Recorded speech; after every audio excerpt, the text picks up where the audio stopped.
예, 안녕하세요. 저는 이경일이고요. 지금 뭐 충북리는 아니고요.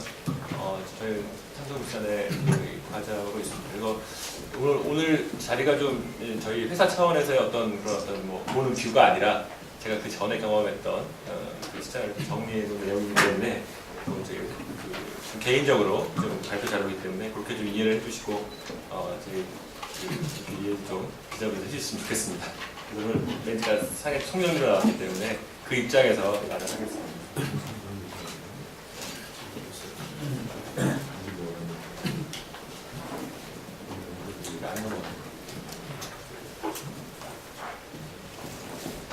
안 넘어가요.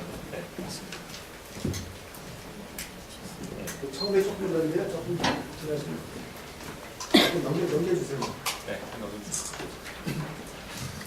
일단 제가 간단하게 실패 요인에 대해서는 좀 다 정리를 좀 해놨습니다. 그래서 제가 아는 건 저보다 전문가도 많으실 거고 해외 시장을 많이 경험하셨기 때문에 저는 좀 또 제가 또 있었던 그 상해 예메디컬 시절에는 한 2008년, 9년 조금 됐기 때문에 그런 것 감안하셔서 제가 발표하는 것도 틀린 점이 있을 수도 있습니다. 그래서 여러분들이 또 지적해 주시고 또 이해해 주셨으면 감사하겠습니다. 다음. 네, 먼저 제가 간략하게 상해시장에 대해서 좀 말씀을 드리고요. 또 상해시장에 진출했던 여러 기관들이 있습니다.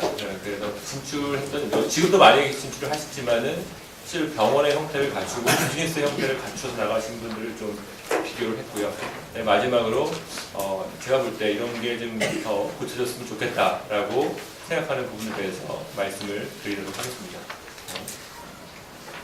일단 상하이 시장은 되게 열릴 때가 2003년부터 2008년 사이에 국내에서 많이 관심을 가지셨는데 사실은 중국 시장도 그렇고 특히 뭐 북경이나 상해 시장은 이미 더 앞서 있는 시장이 되어버렸습니다. 실제로 상해 시장이나 북경 시장에서의 의료 자본들은 중국의 큰 뭐 부동산 기업이나 여러 보호자들이 눈독을 들이고 있고 또 자본을 투여하고 있고 또 상해 가보시면 알겠지만은 뭐 커머셜 TV 광고라든지 이런 것들이 굉장히 돈이 많이 듭니다. 거의 저희 나라의 어떤 의료 마케팅하고는 비교할 수 없을 정도로 돈이 많이 드는데 실제로 중국의 병원들이 많은 돈을 쏟고 있고요. 또 규모의 문제로 가고 있습니다. 그래서 뭐 하나 병원이 잘 돼서 이렇게 하는 것이 아니라 네트워크를 통해서 여러 가지 병원 한 10개, 15개, 최근 40개, 50개, 100개까지 네트워크를 해서 한쪽에서 광고를 때려주고 거기서 효과를 얻어내는 그런 시장이 되어버렸습니다. 그래서 사실은 어떤 면에서는 지금 뭐 진출하시는 병원들 입장에서 상해시장을 두드리신다 하시면 웬만한 자본 갖고 좀 거기서 어느 정도 좀 티나게 하기에는 좀 힘들 수도 있는 시장이 되어버렸고 그 다음에 소규모로 진출하는 그건 또 가능성이 있겠지만은 어쨌든 어려운 시장이 되어버렸습니다. 상해 시민은 그렇지만 이제 상해 시장은 계속해서 제가 볼 때는 저희가 이제 프로젝트를 좀 발굴을 하고 있긴 한데요. 근데 어려운 점은 일단 상해 시장에서는 계속 의료 공급이 증가하고 있습니다. 아시다시피 계속 중국 정부의 지금 정책은 민간 의료에 민간에서 알아서 하고 공공의료를 더 투자해서 공공의료를 강화하겠다라는 정책입니다. 그래서 민간 의료 시장에 있어서의 민간의 자본들을 받는 것에 대해서 굉장히 적극적이고 또 옛날에는 외국 자본들이 많이 그 역할을 담당했는데 이제는 국내의 중국 내의 자본들이 그 역할을 담당을 하고 있습니다. 그래서 고가 의료 서비스 시장에 거의 뭐 시장 규모는 계속해서 증가하고 있고 또 여러 가지 대만의 자본들, 그 다음에 해외 자본들, 또 미국의 자본들, 이들이 계속 병원 시장을 누리고 있고요. 아시다시피 오퍼레이팅 회사 중에는 뭐 싱가포르 파크웨이라는 레플스, 그래서 상해의 홍차오 지역에 실제로 옛날에 상하이 메디컬 존이 있었는데 그건 좀 더 시간이 걸릴 것 같고 홍차오 공항 바로 위에 있는 메디컬 존에 이미 레플스에서 500병상, 뭐 파크웨이에서 500병상 정도 해서 화산병원하고 북경병원하고 같이 해서 컨퍼런스 몰을 지금 계획하고 있고 그게 실제로 들어가고 있습니다. 그래서 그런 것들이 이제 국제 입찰로도 나오고 있고 또 이미 그런 세계적인 어떤 오퍼레이팅 회사들이 들어가서 거기서 어느 정도 규모를 갖추고 500병상 내지 700병상의 구급병원에 대한 투자를 잘 실행을 하고 있습니다. 근데 또 한 가지 또 좀 중요하실 거예요. 중국의 중산층이 늘어나고 있고 또 한편으로 중국이 국민 의료보험을 증대하고 있습니다. 여기 보시면은 지금 전국민 대상 지금 의료보험이 아마 확대가 돼가지고 시행을 하고 있고 그렇기 때문에 그런 어떤 고급의 의료의 수준도 발전하지만 또 중산층을 위한 구경병원들이 또 고급화되는 것도 같이 맞물려서 진행이 되고 있습니다. 그래서 이런 의료 시스템 전반적인 시장의 확대들이 이미 아주 빠른 속도로 진행되고 있고 의료 수준들이 이제 우리가 무시 못할 정도로 자본과 또 장비나 여러 가지 시스템들이 같이 가고 있다.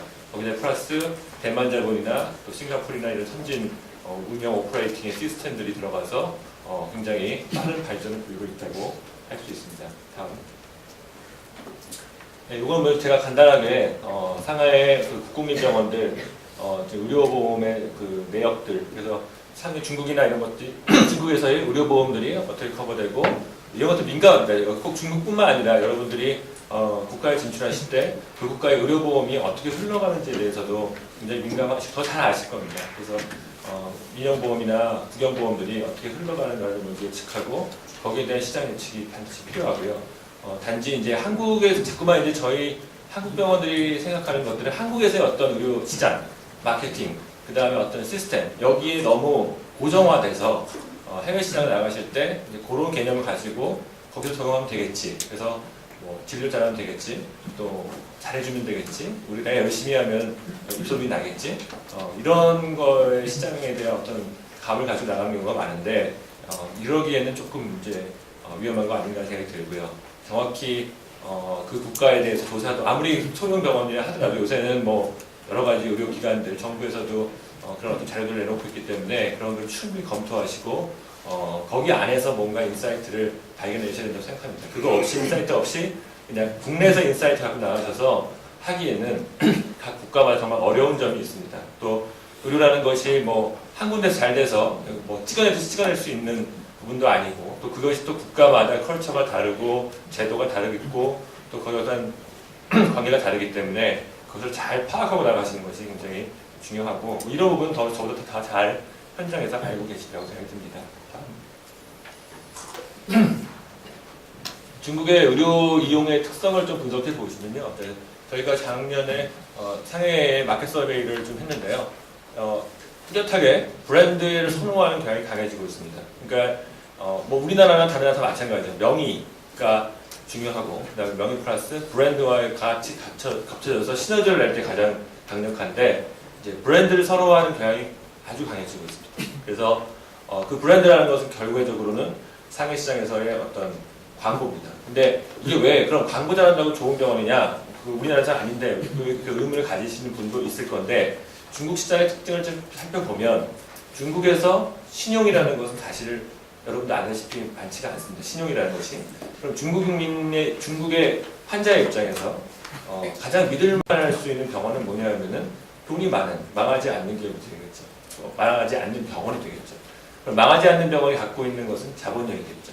그래서 그 자본력이 광고 시장에 나타나는 것을 신뢰할 수밖에 없습니다. 우리나라처럼 어떤 좀 마켓이 작고 정보가 막 서로 돌고 있고 막 이러면은 뭐 누구 소문에 의해서 저 병원 잘해 하면 금방 올 수도 있고 이런데 중국 시장은 워낙 넓기 때문에 사실은 상해만 해도 한 국가의 웬만한 의료 시장하고 맞먹기 때문에 이제 그런 어떤 마켓에 대한 신뢰도가 뭘로 나타나냐면 결과적으로는 입소문보다는 입소문 믿을 수 없지 않습니까 중국 사람들이. 그러니까는 결과적으로는 마켓에서의 어떤 장악력, 자본을 표출하는 방법이 신뢰도가 될 수밖에 없습니다. 그래서 그런 마케팅 부분에 있어서의 중요하고 이건 의료 관광에 있어서 굉장히 중요한 부분인 것 같습니다. 그래서 상해 중국 분들이 많이 들어오고 있고 또 많이 활성화되고 있는데 중요한 것은 브랜드를 어떻게 효과적으로 알리느냐 중국 시장에서 그다음에 이것이 신뢰도 있는 브랜드라고 어떻게 알리느냐가 아마 중국 시장에서의 성공 핵심이라고 할 수가 있습니다. 또 마켓에서의 어떤 반응도 브랜드에 뚜렷이 반응하고 있습니다. 예를 들어서 저희들이 마켓 서베이를 하면은 브랜드 병원을 나열시키고 뭐 골라냈을 때는 브랜드 병원에 대한 선호도가 확실하게 몇 년 전보다 더 크게 나타나고 있습니다. 그래서 상해 시장이나 중국 시장에서 병원을 고르는 핵심은 브랜드 인지도다, 브랜드다. 그거에 대해서 굉장히 중요하고 또 어떤 면에서 우리나라도 그렇게 가고 있다고 생각합니다. 예, 왜냐하면 이제 명의가 중요하지만 명의가 브랜드와 시너지를 낼 때 중요한 거지 또 명의가 그 브랜드에서 나왔을 때는 또 잠깐 퀘스천이 되는 그런 상황이 많이 지금 우리나라도 마켓이 규제가 많은 나라에서 마켓 우리가 광고를 못하는 규제가 많은 나라임에도 불구하고 그런 선호도가 뚜렷하기 때문에 마켓에서 광고가 난무하는 난무하는 표현보다도 많이 나오는 시장에서는 확실히 브랜드 인지도에 대한 그런 확실한 어떤 전략과 그런 방법이 준비돼야 되지 가능한 거 아닌가라는 생각을 하고 있습니다. 실제로 그리고 중국 병원의 프라이빗 병원들이 사실 옛날에는 안 된다는 소리가 많았습니다. 구경병원은 되고 프라이빗 병원은 잘 힘들다 운영 상태가. 그런데 실제로 많이 중국 국내의 프라이빗 병원들이 잘 되고 있는 병원들이 굉장히 많이 그 지표가 상승되고 있습니다. 그래서 어느 정도 마켓 쉐어를 잡아가고 있고 안정화되고 있는 단계이고 마켓을 물론 안 되는 병원도 있겠지만 잘 되는 병원은 굉장히 잘 되고 있는. 옛날에 전체적으로 다 마켓이 안 좋았는데 이제는 그 프라이빗 하스피탈 시장에서도 강자와 후발자가 나뉘는 브랜드가 나뉘는 또 수익률이 나뉘는 그런 구조로 가지고 있습니다. 약간 이제 뭐 지난 거고 또 더 많이 이렇게 좀 진출을 하신 것 같고요.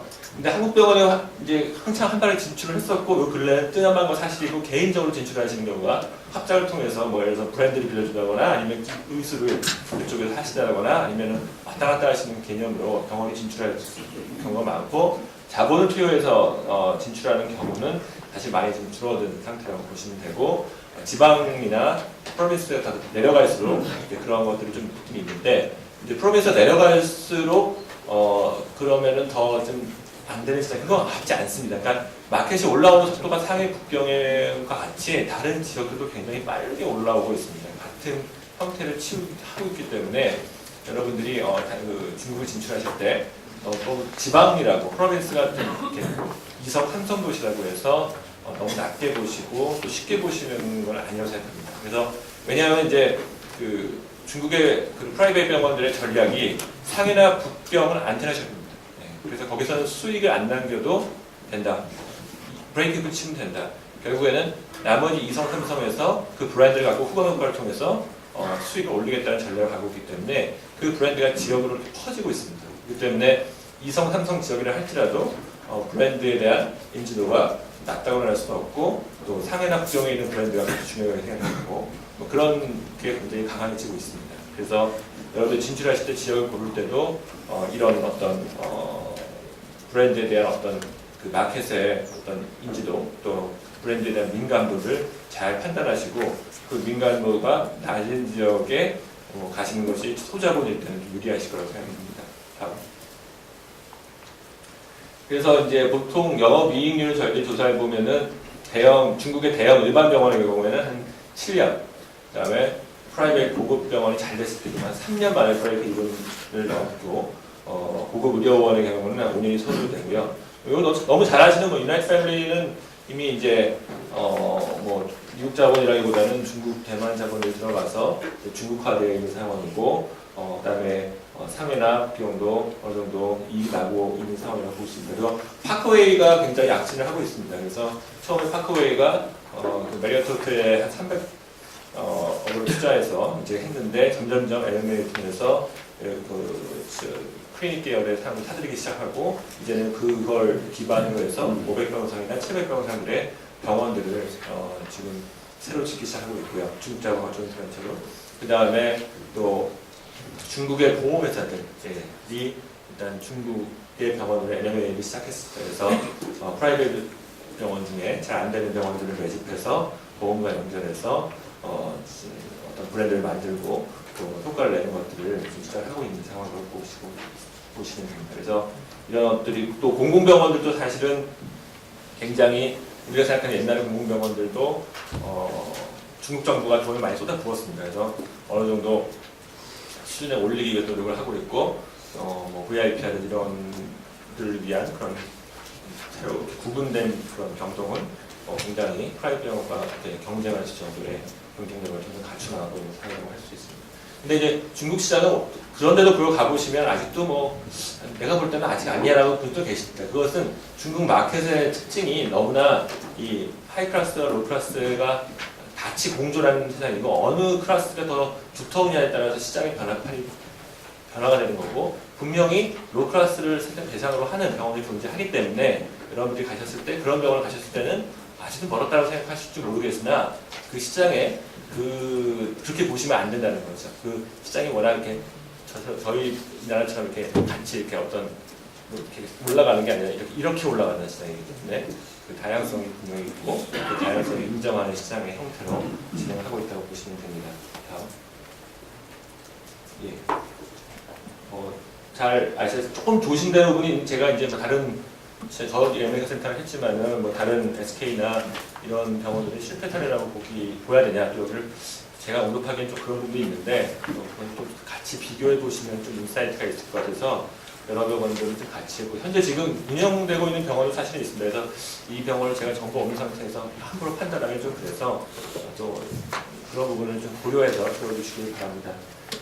일단 SK해강병원은 뭐 다 너무나도 우리한테 유명한 병원이었습니다. 중국을 첫 진출했고 또 대기업과 병원들이 코업해서 콜라보레이션을 해서 나가는 형태였고 그래서 홍콩에 SPC 설립해서 들어가는 형태로 초기에 이루어졌습니다.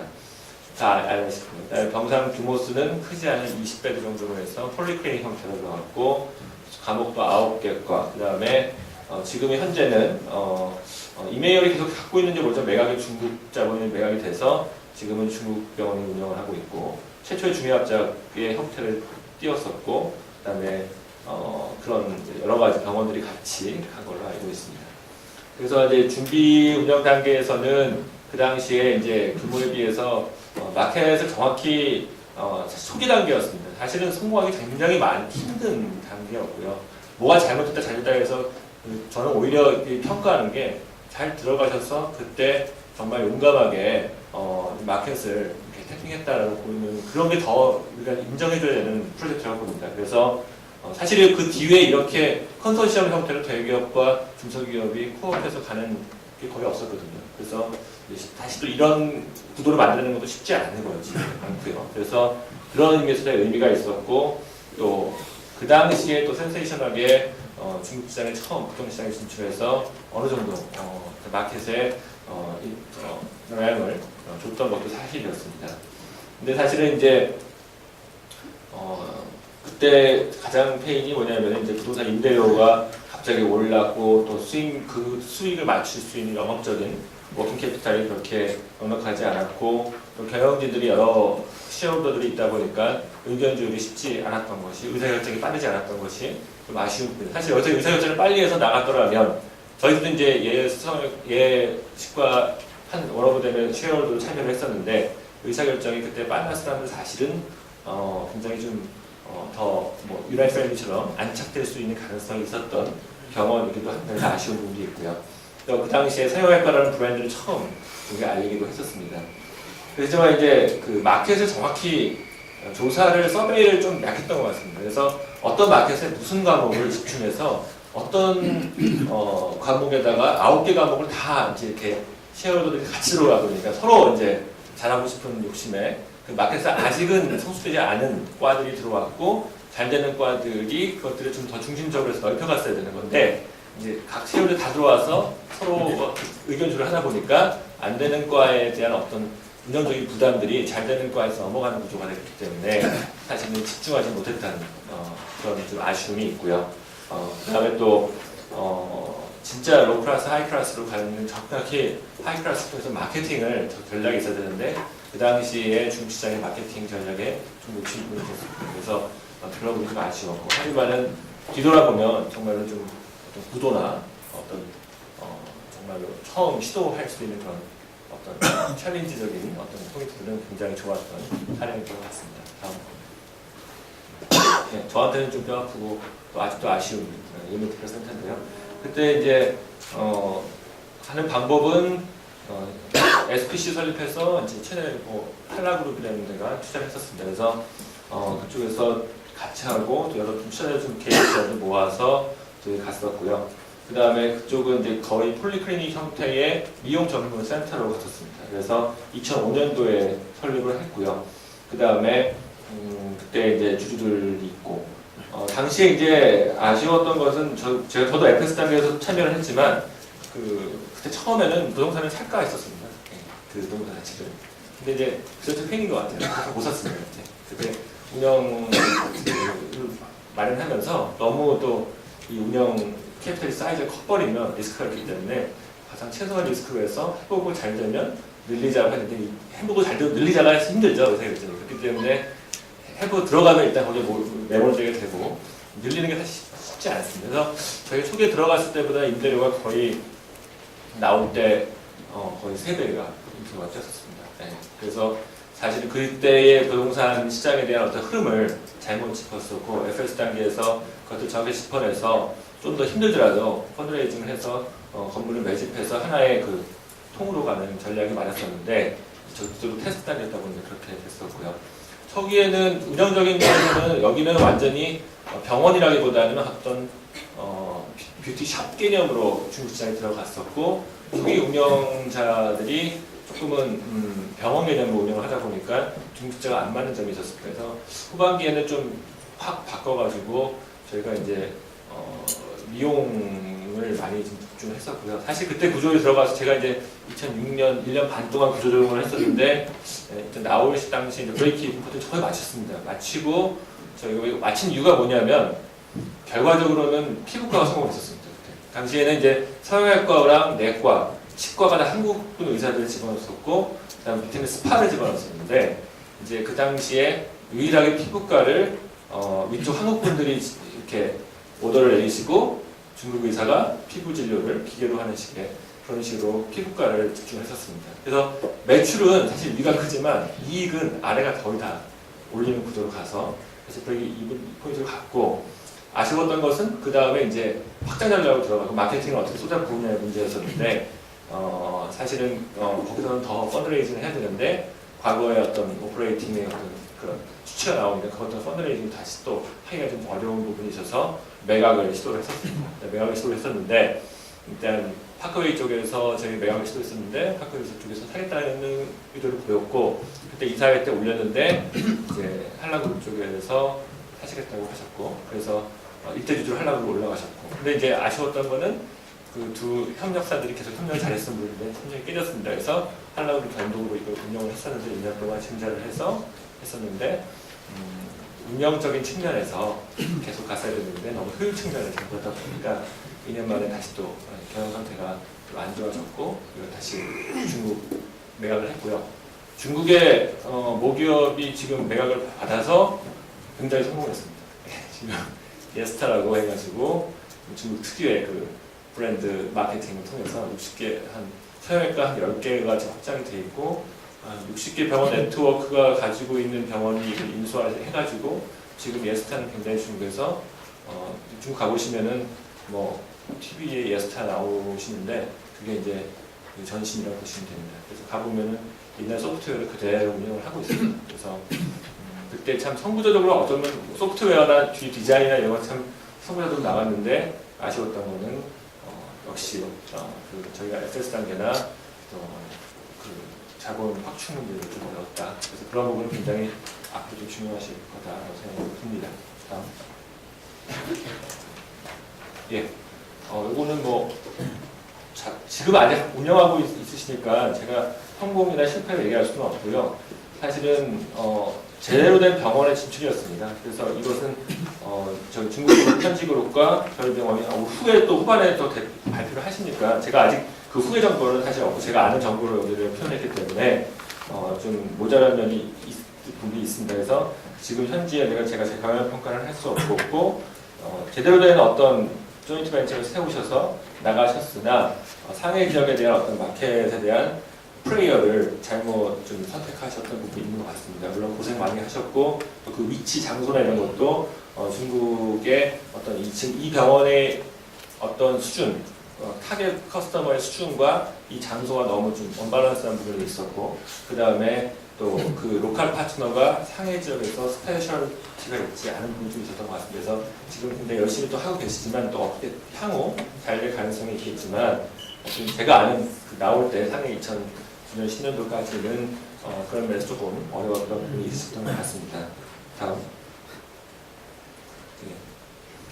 그다음에 루이린 병원이라고 있었습니다. 옛날에. 그래서 이게 중국의 국립병원하고 같이 그 안에 이렇게 VIP 병원을 만들어서 미용병원으로 갔는데 초기에 이제 한국인 의사가 창주하셨고 휴일에는 이제 휴일에 주말에 왔다 갔다 하는 형태로 해서 의료 관광의 목적인가요? 에이전트 개념으로 해서 왔다 갔다 하셨고 그래서 다 가려되고 보신 분도 많을 텐데 그래서 자체 브랜드로 또 하셨고 해서 루일이라는 그런 어떤 상해에서 어느 정도 공공병원 중에 브랜드가 있는 병원과 같이 합작하셔서 어느 정도 초기 마켓을 굉장히 잘 진입을 하신 전략이었었습니다.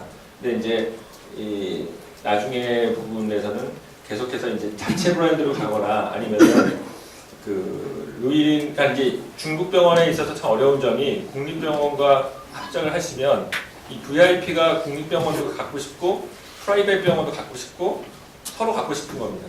근데 이제 칼자루는 국립병원이 지고 있지 않습니까? 그래서 이 환자가 이쪽 가는 것을 이쪽으로 컷해버리는 경우가 많이 있습니다. 그래서 사실은 경영적으로 좀 어려워지는 부분이 있고 그래서 이제 국립병원과 합작하실 때는 그 안에 프라이빗 병원으로 들어가신다고 하실 때 그 부분에 대해서 어떻게 고객을 나눌 것이냐에 대한 확실한 좀 서로의 아레날이 확립이 되셔야 됩니다. 그렇지 않으면 나중에 중국 국립병원에서 내부적인 어떤 정치적인 문제로 인해서 이제 이쪽에 대해서 시기가 많아지고 환자를 빼앗게 되는 그래서 결과적으로 이쪽에서 좀 어려워지는 투자를 해놓고 손님이 없어도 이런 경우가 많이 발생하기 때문에 이제 그런 부분에서 좀 조심하셔야 될 것 같고요. 그 다음에 뭐 많은 설계가 지금 나가 있습니다. 사실 이거는 병원의 형태의 진출이 아니라 지금은 그냥 의료 관광을 위해서 나가고 계시고 주말 진료를 위해서 가가지고 모아놓고 진료를 하시고 지금 계시고 그래서 가장 뭐 캐주얼하게 나가서 자본 없이 하실 수 있는 부분이기도 합니다. 지금 이제 저기 중국 마켓에서 그래서 여기가 상해뿐만 아니라 지금 뭐 여러 가지 도시에 많이 이렇게 하고 계신 부분이 있고요. 그래서 이제 어느 정도 뭐 성과도 있을 수 있겠지만 이제 향후에 두 가지를 조심하셔야 되는데 첫 번째는 마케팅적으로 이용당하는 경우가 너무 많습니다. 그러니까 한국 의사가 있다라는 걸 마케팅하기 위해서 실제로 그걸 오픈해놓고 브랜드는 중국 브랜드를 강화시키고 똑같이 한국 환자들을 중국 의사가 부대끔 이렇게 빼가는 형식의 그래서 초기 마케팅에 좀 이용되실 수 있는 어려움이 있고 뒤에 이제 의료 뭐 사고나 뭐 이런 것들에 대해서 분쟁 소지, 경영의 분쟁 소지가 있기 때문에 책임 소지가 있을 수 있습니다. 그래서 그런 부분에 대한 정확한 좀 계약적인 부분이 이런 것이 명확하다면 뭐 하실 수 있는 부분이지만 이것이 정식적으로 병원 진출의 개념이다. 자본을 갖고 정확한 회사의 개념을 하는 건 아니기 때문에 이것은 조금 병원 진출의 어떤 캐너리에서 좀 벗어나는 것이 아닌가 생각합니다. 예, 여러 가지 이제 뭐 솔루션이 있어야 되고 뭐 예를 들어서 입지나 합작 파트너 이런 부분들을 체킹하셔야 될 것 같습니다. 입지 중요하고 파트너 정말 중요한 것 같습니다. 로컬 파트너가 제일 중요한 것 같습니다. 결국에는 해외 시장에서 이건 중국뿐만 아니라 모든 시장에서 로컬 파트너 없이 하시는 것을 저는 반대하는 겁니다. 왜냐하면 로컬 파트너 없이는 사실은 좋은 비즈니스를 만들 수 없고요.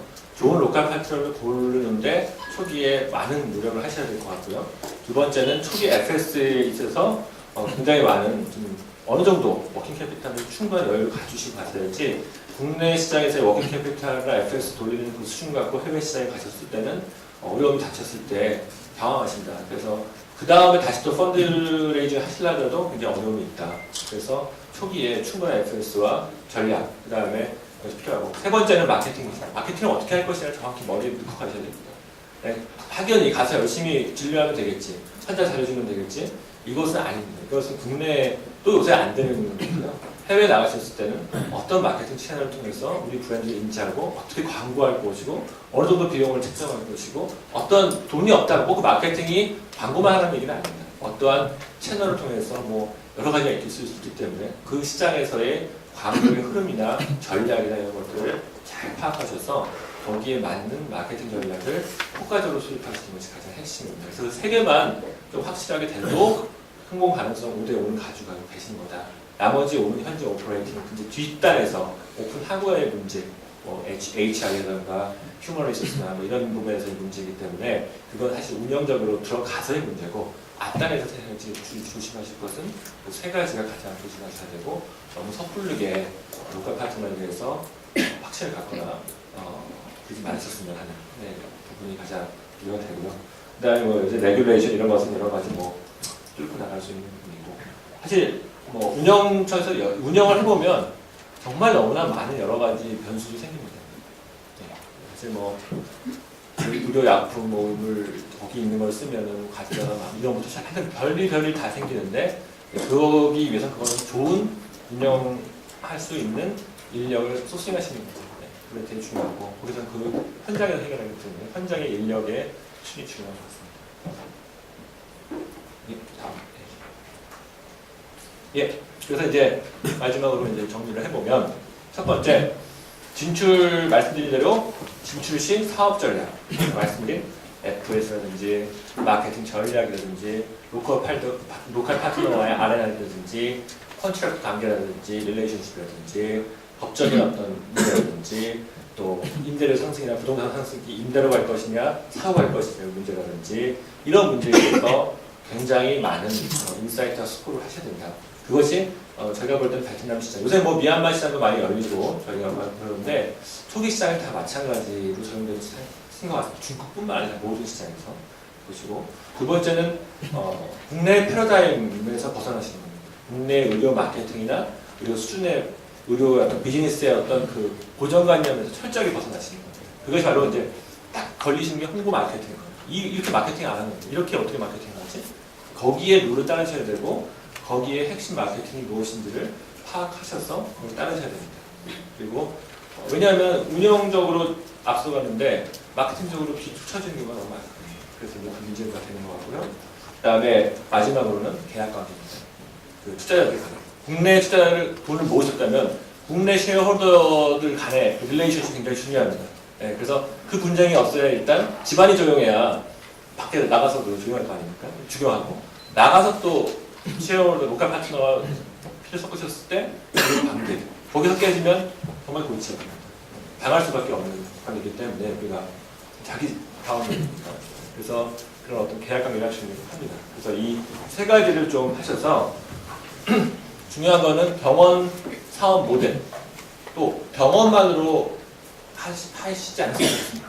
병원 운영 수익만으로 모델을 갖고 가셨을 때는 굉장히 어려우실 수 있다. 네. 그래서 반드시 비즈니스 모델을 가져가셔야 돼요. 네. 병원 플러스 뭘 할 것이냐에 대해서 어느 돈을 뺄 것이냐에 대해서 정확한 판단이 있어야 된다. 그래서 비즈니스 모델을 초기에 기획하시는데 굉장한 시간을 들으십니다. 네. 브랜드 포지셔닝을 어떻게 할 것인지, 그 다음에 리더십 어떻게 투자자들 끌고 갈 것인지에 대해서 확실하게 한 번씩 가셔야 될 것 같습니다. 다음. 예, 뭐 뒤는 이제 빨리 넘어가죠. 뭐 이런 다시 얘기 말씀드리는 거고. 네, 그래서 그런 부분만 조심하시면 성공할 수 있을 것 같고 또 해외 시장에서 정말로 좋은 한국 깃발을 켜고 한국 브랜드로 성공하는 병원을 보고 싶습니다. 네, 여러분들 하시리라고 저는 확신합니다.